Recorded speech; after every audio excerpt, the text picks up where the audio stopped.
मोहतरम कलीग और प्यारे बच्चों, आज जैसा आप सब जानते हैं कि आज हिंदुस्तान की सहाफ़त के एक बहुत ही मारूफ शख्सियत, जिनका एक बहुत ही लंबा सहाफ़ती कैरियर रहा है, और कैरियर के साथ साथ जो सबसे ख़ास बात आज हमारे मेहमान की है वो ये कि इन्होंने हिंदी पत्रकारिता या हिंदी सहाफ़त के बहुत सारे बड़े अखबारों की शुरुआत कराई है बहुत जगहों पर। आज ऐसे ही बहुत ही मशहूर व मारूफ शख्सियत, हिंदुस्तान के मशहूर सहाफ़ी, नेशनल बुक ट्रस्ट के चेयरमैन डॉक्टर बलदेव भाई शर्मा जी हम सब के दरमियान हैं। हम उनका खैर मकदम करते हैं, इस्तकबाल करते हैं। सर आज हमारे कैंपस में हैं, इसके लिए हम बेहद शुक्रगुजार हैं हमारे इज़्ज़त माब रजिस्ट्रार साहब डॉक्टर सिकंदर सर के, कि सर के तवस्सुस से आज सर की ये जो गाइडेंस है, जो नसीहतें हैं, वो हमें आज मिलने वाली हैं। आपका लेक्चर हमें इंशाल्लाह मिलेगा जो हमारे लिए काफ़ी नसीहत आमेज़ होगा। हम सर का भी इस्तकबाल करते हैं, रजिस्ट्रार सर का भी, और हमारे दूसरे डिपार्टमेंट से आए हुए हमारे जो कलीग हैं और साथ ही साथ NBT के जो दूसरे साथी हैं, मैं उनका भी खैर मकदम और इस्तकबाल करता हूँ। जैसा कि आप सब जानते हैं, सर तारुफ के मोहताज नहीं है। सर की शख्सियत ऐसी है कि लगभग सर के बारे में हर कोई जानता है, और ख़ास तौर से अगर सहाफ़त के तालिब इल्म की बात करें तो कहीं ना कहीं सर का नाम ज़रूर सुना होगा आप सब ने। लेकिन बहुत मुख्तसर में अगर मैं बयान करूं तो मैं कहूँगा कि एक खुशनसीबी मेरे साथ ये है कि सर ने जिस अखबार की शुरुआत बनारस शहर से कराई थी, और ये इत्तेफाक की बात है कि सर जिस समय अखबार के संपादक थे, एडिटर थे वहाँ के, और जैसे ही सर वहाँ के बजाय हेड ऑफिस गए, मैंने उस अखबार को ज्वाइन किया। मैं महरूम रह गया सर की उस नसीहत हासिल करने से, लेकिन सर के जाने के बाद भी उस अखबार का जो माहौल था और जो सारी गाइडेंस आपकी थी, वो हमेशा सुनता रहा कि जब संपादक जी थे, और सब लोग प्यार से आपको संपादक जी ही वहाँ कहा करते थे, तो काफ़ी देखने सुनने को मिला। सर का जो सहाफ़ती कैरियर है वो तकरीबन 3 से 4 दहाई पुराना है। लगभग 35-40 साल का जो जर्नलिस्टिक कैरियर है जो सहाफ़त में, और ख़ास तौर से हिंदी सहाफ़त के मैदान में।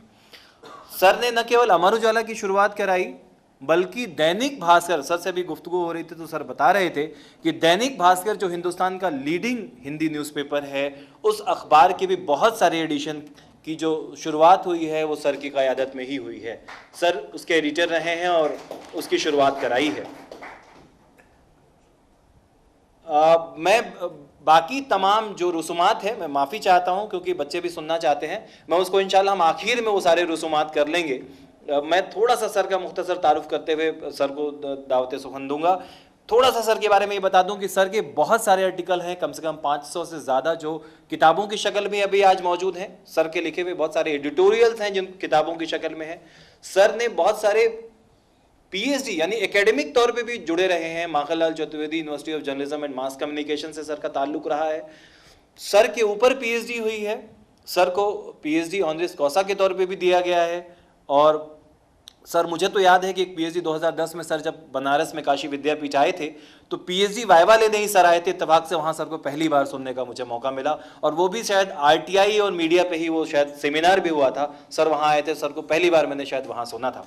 तो इसके साथ ही बताने के लिए तो हमारे पास बहुत कुछ है, मतलब बायोडाटा इतना बड़ा है कि मैं अगर बयान करूं तो शायद 15-20 मिनट से तो सिर्फ छोटा सा ये समरी बयान करने में लग जाए। मैं बहुत ज़्यादा वक्त न लेते हुए सिर्फ इतना कहूँगा कि आज हिंदुस्तान के जो चंद मारूफ जो सहाफ़ी हैं, जिनसे हम सीख सकते हैं, जिनसे नसीहत हासिल कर सकते हैं, जिनकी दुआएं ले सकते हैं, उनमें से एक जो नामवर शख्सियत है डॉक्टर बलदेव भाई शर्मा सर, वो आज हमारे दरमियान है। मैं बहुत ही अदब एहतराम के साथ फिर एक बार डिपार्टमेंट की जानिब से और मौलाना आज़ाद उर्दू यूनिवर्सिटी की जानिब से आपका खैर मकदम करता हूँ, इस्तकबाल करता हूँ।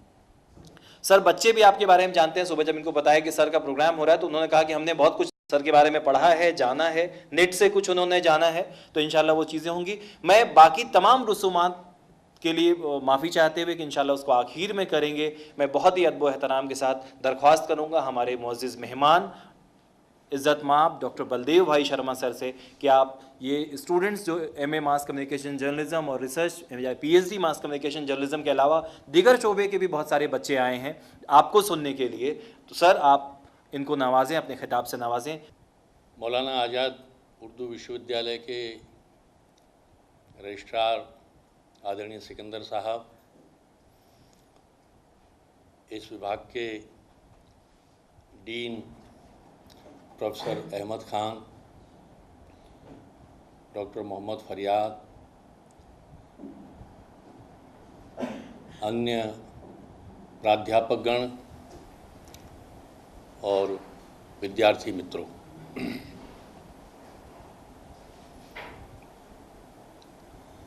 एक पत्रकार का कोई बहुत बड़ा परिचय नहीं होता है।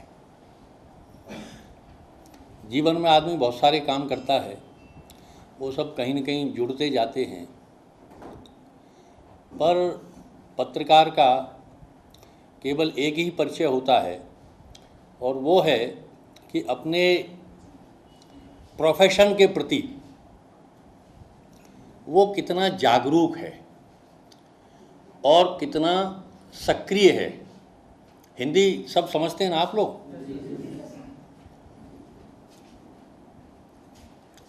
क्योंकि मित्रों, पत्रकारिता केवल ज्ञान का विषय नहीं है। ऐसे बहुत सारे एकेडमिशियंस हैं जो बड़े नॉलेजफुल होते हैं, ज्ञानी होते हैं, लेकिन पत्रकार का काम ज्ञानी बनना नहीं है। पत्रकार का मुख्य काम है समाज में एक चेतना पैदा करना, एक जागरूकता लाना। कई बार हमारे कुछ मित्र पत्रकार हैं, बोलते हैं कि पत्रकार का काम तो मुख्यतः खबरें इकट्ठी करना और उनको लोगों तक पहुंचाना। ये पत्रकार का एक बहुत छोटा काम है, छोटा हिस्सा है उसकी ड्यूटीज़ का। क्योंकि पत्रकार कोई डाकिया नहीं होता है कि चिट्ठी यहाँ से आई वहाँ भेज दी, खबरें यहाँ से आई वहाँ भेज दी। खबरों का संप्रेषण तो पूरे पत्रकारीय कर्म का एक छोटा हिस्सा है। उन खबरों के आगे क्या है, पीछे क्या है, इस नज़रिए से समाज को वाकिफ कराना और उस वाकिफियत के माध्यम से लोगों में समाज के प्रति, देश के प्रति, पूरी मानवता के प्रति जागृति पैदा करना, ये पत्रकार का मुख्य काम है। और ये काम केवल नॉलेजफुल होने से नहीं हो सकता या बहुत ज्ञानी होने से नहीं हो सकता। ये काम समाज का एक हिस्सा बनकर किया जा सकता है। हम लोग, आप लोग तो बड़े भाग्यवान हैं कि बाकायदा पत्रकारिता की पढ़ाई कर रहे हैं, आप कोर्स कर रहे हैं, डिग्री ले रहे हैं। हम लोग तो काम करते करते पत्रकार बन गए। कोई विधिवत शिक्षा हम लोगों ने नहीं ली। और कई बार बहुत जगहों पर मैं विश्वविद्यालयों में या महाविद्यालयों में जाता हूँ, विद्यार्थियों के साथ इंटरेक्शन होता है, तो मुझे बड़ा रश्क होता है कि मैं वो पढ़ाई क्यों नहीं कर सका जो आज के नौजवान कर रहे हैं। लेकिन हम लोगों ने जिन लोगों से काम करना सीखा, एक बड़ी महत्वपूर्ण बात उन्होंने बताई कि पत्रकार भी सामान्य आदमी की तरह सोचने, देखने, जानने वाला आदमी होता है, लेकिन पत्रकार का नज़रिया अलग होता है। और वो एक शब्द प्रयोग करते थे, ट्रेंड योर विज़न। विज़न को ट्रेंड करना बहुत ज़रूरी है। पत्रकारिता के नज़रिए से सोचना हमने नहीं सीखा, चीज़ों को पत्रकारिता के नज़रिए से देखना नहीं सीखा और पत्रकारिता के नज़रिए से उनको एनालाइज करना नहीं सीखा, तो हम अच्छे पत्रकार नहीं बन सकते, पहली चीज़। दूसरी चीज़,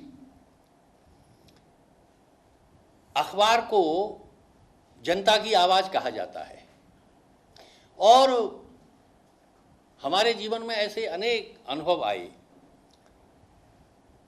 जब आदमी सब जगह से निराश हो जाता है, उसकी उम्मीद टूट जाती है कि अब कहीं कोई सहारा नहीं है, तब वो पत्रकार के पास आता है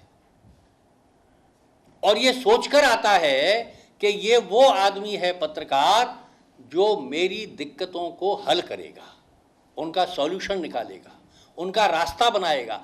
चाहे सरकारी दफ्तर में उसकी दिक्कतें अटकी पड़ी हों, चाहे सरकार के यहाँ उसकी दिक्कतें अटकी पड़ी हों, उनमें से अगर कोई रास्ता निकाल सकता है तो वो पत्रकार निकाल सकता है। आम आदमी में ये जो भरोसा अखबार के प्रति, अखबार में काम करने वाले पत्रकारों के प्रति रहा, इस भरोसे ने अखबारों को जनता की आवाज़ बनाया। लेकिन जनता की आवाज़ अगर हम हैं और जनता से ही दूर रहेंगे, हम तो लिखने पढ़ने वाले आदमी हैं, हमारा क्या काम है, हम तो दफ्तर में बैठकर खबरें बनाएंगे, बस वहीं से उनका एकेडमिकली विश्लेषण कर लेंगे, तो फिर अखबार जनता की आवाज़ नहीं रहेगा। और इसलिए दूसरा महत्वपूर्ण जो तत्व है एक पत्रकार की जिंदगी के लिए, वो है मानवीय संवेदना। मानवीय संवेदना अगर नहीं होगी हमारे अंदर तो हम लोगों का दुख दर्द नहीं जान सकते, और दुख दर्द ही नहीं जानेंगे तो उनका रास्ता क्या निकालेंगे। आज सरकारी दफ्तर में आदमी जाता है, उसको एक साधारण सा क्लर्क भी इतनी हिकारत की नज़र से देखता है कि मैं तो मालिक हूं इस देश का, तुम्हारी औकात क्या है। लेकिन पत्रकार उस आदमी को भरोसा दिलाकर ये महसूस कराता है कि तुम इस देश की पूरी सियासत का एक अहम हिस्सा हो। ये जो भरोसा है, ये आप भरोसा तभी दिला सकते हैं जब आपके अंदर, पत्रकार के अंदर मानवीय संवेदना होगी। उसकी ज़िंदगी से, उसके दुख दर्द से हम अपने को जुड़ा हुआ महसूस करेंगे। पत्रकार के पास बड़ी ताकत आ जाती है। अखबार से सब डरते हैं, हालांकि अब अखबारों का और पत्रकारों का भी जो रवैया व्यावसायिकता के कारण होता जा रहा है, उनकी वो जो ताकत थी, वो ताकत बहुत कम हो गई है। अब सरकारी दफ्तर के लोग भी पत्रकारों से डरते नहीं हैं, अब नेता भी डरते नहीं हैं। आप चाहे एक एक पेज की खबरें उनके खिलाफ छाप दो, लेकिन फिर भी आज भी पत्रकार के पास बहुत ताकत है। उस ताकत का इस्तेमाल, तीसरी चीज, उस ताकत का इस्तेमाल अगर हम अपने को और समृद्ध बनाने के लिए, अपने लिए और ज़्यादा सुविधा के साधन जुटाने के लिए करने लगेंगे तो फिर पत्रकार नहीं रहेंगे हम। पुलिस कितना महत्वपूर्ण विभाग है, पुलिस के पास तो सारी जनता के दुखों की चाबी है, लेकिन पुलिस पर कोई भरोसा करता है? बल्कि सुनसान इलाके में आदमी जा रहा है और दो पुलिस वाले उसको कहीं दिख जाएं तो वो डर जाता है। उसके अंदर भरोसा नहीं पैदा होता, उसके अंदर डर पैदा होता है, ये पुलिस वाले हैं, पता नहीं मुझे कहाँ फंसा देंगे। पत्रकार की जो ताकत है वो इसके लिए नहीं है कि हम अधिकारियों को रुआब दिखाकर, नेताओं को रुआब दिखाकर, नेताओं और अधिकारियों के बगलगीर बनकर अपने लिए और सुविधाएं जुटाएं। हम अपने अधिकारों का उपयोग जनता की समस्याओं के समाधान के लिए लगाएं। आप कहेंगे कि पत्रकार कोई वॉलंटियर होता है क्या? हम क्यों इस पटरी में पड़े, हमें तो नौकरी करनी है। मित्रों, नौकरी के भाव से अगर आप इस कैरियर में आ रहे हैं तो क्षमा करें, ये क्षेत्र आपके लिए बिल्कुल नहीं है। ये क्षेत्र उन लोगों के लिए है। मैं स्वयं को बहुत धन्य मानता हूं कि मैं एक पत्रकार बन सका। ये बहुत नोबल प्रोफेशन है। ये केवल जिंदगी की रोजी रोटी कमाने के लिए एक जरिया नहीं है, हम काम कर रहे हैं, नौकरी कर रहे हैं तो पैसा मिलेगा, घर गृहस्थी चलेगी। लेकिन ईश्वर ने हमको इस प्रोफेशन के माध्यम से एक ऐसा अवसर दिया है जो दूसरी नौकरियां करने वाले लोगों के पास नहीं है। आप दूसरे शब्दों में कहें तो ईश्वर ने हमको चुना है जनता की सेवा के लिए। इतना नोबल प्रोफेशन ये है। ये प्रोफेशन अपनी अहमियत बढ़ाने के लिए नहीं है, ये प्रोफेशन इसके लिए है कि हम वॉलंटियर से भी आगे जाकर 24 घंटे के पहरुए जनता के बने। इस भावना को लेकर अगर हम काम करेंगे तो मुझे लगता है आज जो कहा जाता है कि पत्रकारिता लोकतंत्र का चौथा स्तंभ है, वो तभी सार्थक हो पाएगा। ये कोई मौज मजे की नौकरी नहीं है 10 to 5। ये तो एक अहद है जो जिंदगी में पत्रकार बनने के साथ बिना लिए ही हमारी जिंदगी से जुड़ जाता है कि हम आम आदमी की जिंदगी को सब प्रकार की समस्याओं से मुक्त करने के लिए लड़ेंगे। ये भावना अगर नहीं है, और इसीलिए ये भावना जैसे जैसे कम हो रही है, पत्रकारिता की विश्वसनीयता घट रही है। आज एक शब्द आप सुनते होंगे, बहुत से अखबारों के साथ जुड़ गया, पेड न्यूज। ये बीमारियां क्यों पैदा हो रही हैं? बीमारियां इसलिए पैदा हो रही हैं कि जो हमारे शरीर की आंतरिक शक्ति है, जिसको इम्यूनिटी बोलते हैं, इम्यूनिटी बोलते हैं ना उसको, वो जब कमज़ोर पड़ जाती है तो बीमारियां हमला करना शुरू कर देती हैं शरीर पर। इम्यूनिटी अच्छी बनी रहेगी तो शरीर स्वस्थ रहता है। पत्रकारिता की इम्यूनिटी कम होती चली गई, इसलिए पेड न्यूज जैसी बीमारियां आई। लोगों को लगने लगा कि अखबारों में तो, मीडिया में तो अब व्यावसायिकता आ गई है, पैसे देकर इनसे कुछ भी लिखवाया जा सकता है, और लोग अपना गुणगान पैसा देकर कराते हैं और खबर की शेप में हम उसको प्रस्तुत कर देते हैं। जनता कैसे हम पर भरोसा करेगी? या राडिया टेप कांड हुआ इस देश में, आप सबने सुना होगा। राडिया टेप कांड में बहुत सारी चीज़ें थीं उद्योगपतियों के, कॉर्पोरेट जगत के बारे में, लेकिन पत्रकारों के बारे में भी एक महत्वपूर्ण और चिंताजनक सूचना ये थी कि इस देश के बड़े नामचीन संपादक, जिनके नाम भारत की पत्रकारिता का पर्याय बन गए थे, वो लोग सरकार बनने पर किसको मंत्री बनाया जाए, किसको क्या पोर्टफोलियो दिया जाए, इसकी लॉबिंग करते थे। ये राडिया टेप कांड में सामने आया। पत्रकार अगर ये सब करने लगेगा और उसी राजनीति का हिस्सा बन जाएगा जो राजनीति जनता के सुख दुख की चिंता करने की बजाय सत्ता लोलुपता में फंसी रहती है, तो पत्रकार लोकतंत्र का पहरुआ कहाँ बचेगा? तो पत्रकारिता की जो इम्यूनिटी है, आंतरिक शक्ति है, वो हमारा सोशल कमिटमेंट है। सोशल कमिटमेंट के लिए हम पत्रकारिता करते हैं। ठीक है, दौर बदल रहा है, पैसे की जरूरत है, बाजार का दौर है। जब बाजार हमको जिंदगी की सारी सलाहियतें समझाता है, हमें कौन सी ड्रेस पहननी चाहिए, हमें कौन सा जूता पहनना चाहिए।